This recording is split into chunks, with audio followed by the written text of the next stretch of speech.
Okay, so we're looking at how we measure physical activity and sedentary behaviour in this slideshow. So measuring physical activity there's more to it than just someone's weight, someone's height. Okay, cardiovascular fitness, it's a measure of a person's fitness, but it's also not a measure of how physically active someone is. Okay, so just because someone is, let's say they get 60 on, or they have 60 for a VO2 max. Okay, 60 is really, really good. But let's say just because they get 60 doesn't necessarily mean that they are physically active. Okay, they might be really, really, really fit, but they also might be really, really, really lazy at that point in time. Maybe in the past they have, they've been quite fit. Maybe there was an injury or something like that, and that's why they've stopped being physically active. But that's why they still have a very high VO2 max. So there's different ways that we record physical activity. Okay, there's subjective methods, which, and we'll look at the difference between subjective and objective. But subjective methods and objective methods. All right, so let's move through them. So why do we need to measure it? All right, it's important to have measurements, or at least, like it says there, the data to support, because it will help us work out whether a person is meeting the National Physical Activity Guidelines. Okay, so it's always important to have data to back up any sort of argument. Okay, if you're going to make a statement, at least have the data to support that statement. Okay, you will come off looking, less silly than if you just make a statement and just because. So there are types of tools to measure activity, and some of them are more accurate than others. Okay, and it depends, subjective and objective. Okay, so objective methods are, there's no shade of grey. Okay, it is what it is. Okay, so if you look at the thing there, you've got your heart rate, you've got your observation, you've got your accelerometer, and you've got your pedometer. Okay, these ones here, and they give exact figures. Okay, there's no shades of grey. There's probably more shades of grey with this one than any of the other two. Okay, because it's observation is what it sounds like. It's observing someone. It's looking at what they're doing. Okay, the subjective methods, they very much depend on what a person thinks. Okay, so what I think is hard might be very different to you guys. You might think that going for a 5K run is really, really easy, and I might find it really, really difficult. Or the complete flip side, I might find it really easy and you guys might find it really hard and you can't do it. Okay, so the nature of the tool will often, depend. Okay, and as you can see there, it's also really, really hard to do objective methods of recording if you have a large number of people. Okay, so the bigger the group, the harder it's going to be to get heart rate monitors for, let's say, a group of 25, for example. Not every school has the ability to provide heart rate monitors for every kid in the VCE PE class. Okay,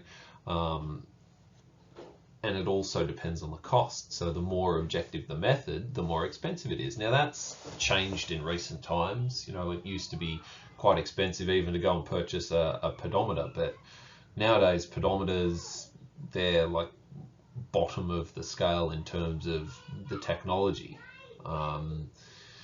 So they're as with any technology, the older it is, the cheaper it becomes. Pedometers, they used to sell for hundreds of dollars probably, but now we're looking at $10. You can probably pick them up in Kohl's even. Things like fitness trackers built into your Apple Watches and your Garmin's and all those sort of devices. Yes, they are expensive. They have come down in price again, and there are those cheaper manufacturers which are also just as good, but they are still more expensive. Okay, so they're more prohibitive to those groups. But on the flip side, subjective measures, they're pretty cheap by comparison. You need a piece of paper and a pencil to write a diary. That's it. So it depends. So subjective methods, like I've sort of said there, it's usually dependent on the observer and the person performing it. It's usually based on opinions and feelings and impressions. Okay, subjective measures rely more on the observer. Sports such as dance and gymnastics more subjective than objective in their measurements. So when you look at the Olympics, for example, and you won't be watching them this year, but when you do, you've got these judges that will look at the routine and they'll give a score. The same with diving and all that sort of stuff. They'll give you a score based on what they feel or what they thought the routine or the performance was worth. And then you'll have, I can't remember it. I do remember doing a project on it in primary school, but they take out the highest score, they take out the lowest score, and then they do all this maths and stuff, and then they come to their final score. Okay, so they're very subjective. Okay, in terms of recording your physical activity, your diaries and your questionnaires and that sort of thing, they're very subjective by nature. Okay, it depends on what you think and not what I think. Then you have the objective measurements. Okay, they're independent. The measurement is done by something else rather than the person that's doing it. There's no one watching. It's a heart rate monitor. It's a pedometer. It's an accelerometer. It's one of those things. Okay, independent measures could also be stopwatches, measuring tapes, that sort of thing. So you'll get times, you'll get distances, and there's no real arguments with that stuff there. It is or it isn't. Okay, you either cross the finish line, in 10 seconds after the gun started, or you didn't. So in terms of like physical activity measurements, we'll be using heart rate monitors, pedometers, GPS, accelerometers, all those sort of things that are all built into those smartwatches that you guys have nowadays. So some devices are better suited to others. Okay, so we will be looking at those, but if you look there, you've got self-report and recall. They're subjective, okay, because it's asking the person to detail what they did on the weekend and how they felt, and that's what your diary will be in the sack. Then you've got your heart rate data, your pedometry, your accelerometry, and your direct observation. So the direct observation is someone actually watching you, ticking boxes and that sort of thing. So again, it can be quite subjective as well. So we have our class recording. CLASS stands for Children's Leisure Activity Study Survey. We've talked about it in the past. It's usually done on children aged 10. It can be done under, but you also need to get the parents or guardians to submit it, and it measures all aspects of physical activity. So it follows that FIT principle, the frequency, intensity, time, and type. This is an example of what it looks like, and this is taken straight from your textbook, which is on page, I think it was page 204. Starts on page 203, and then it gives you the same picture on page 204. So, it talks about the activities that they might undertake during a school day, and then also during a typical weekend, and how long, so on and so forth. So self-report, and then we're going to look at some of the positives and negatives. So they're suitable for small groups. They're usually easy to complete. There's not too much, detail that's, I guess, too hard to fill in. You can get an idea of how the person was feeling and so on and so forth. Okay, but the negatives of it is that it's quite time consuming. Okay, it involves you having to sit down and write your journal and basically put time and effort into recording that stuff. Okay, and unfortunately it is unreliable too, because people might misinterpret one thing that has been written, or maybe it was recorded inaccurately, maybe the stopwatch that the person was using didn't work, or didn't work properly, and they're like, oh yeah, it felt like I ran for probably half an hour, when in actual fact they might have only run for 10 minutes. Okay, but diaries, journals, logs, whatever you want to give it the name, you're writing about what you have achieved during that activity. So we've got recall or recall, whatever you want to call it. So people will complete a short questionnaire based on the activities that they've done within a certain time frame, and this one was taken from an old textbook actually. So I can't give you a page reference on that one. There might be one in the textbook, I don't know. Let's have a look.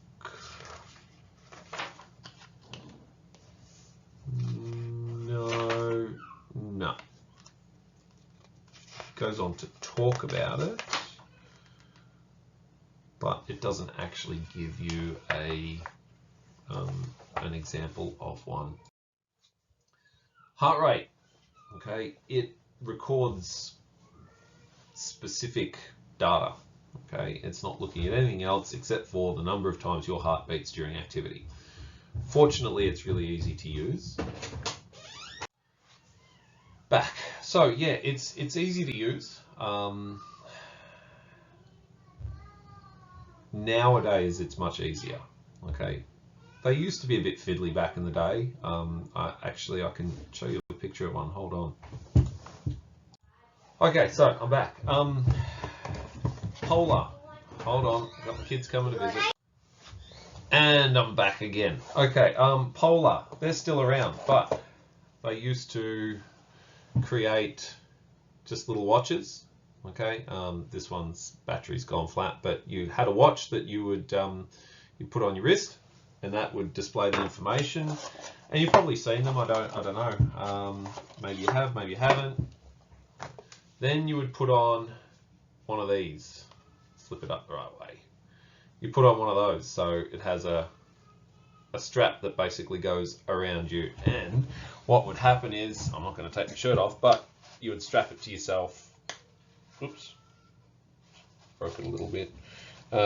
Strap it to yourself on your chest. Sorry girls, a little bit uncomfortable for you guys because yes, well, you have breasts, we don't. So in terms of female population, it was quite uncomfortable,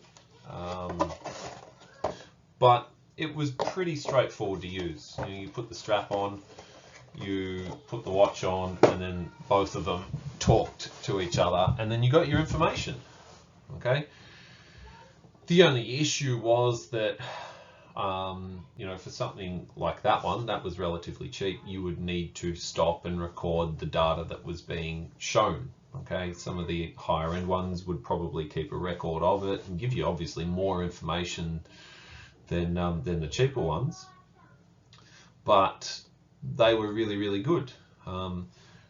Trouble was, and these are the negatives, they did cost quite a bit. For memory, those ones were about $100, $200.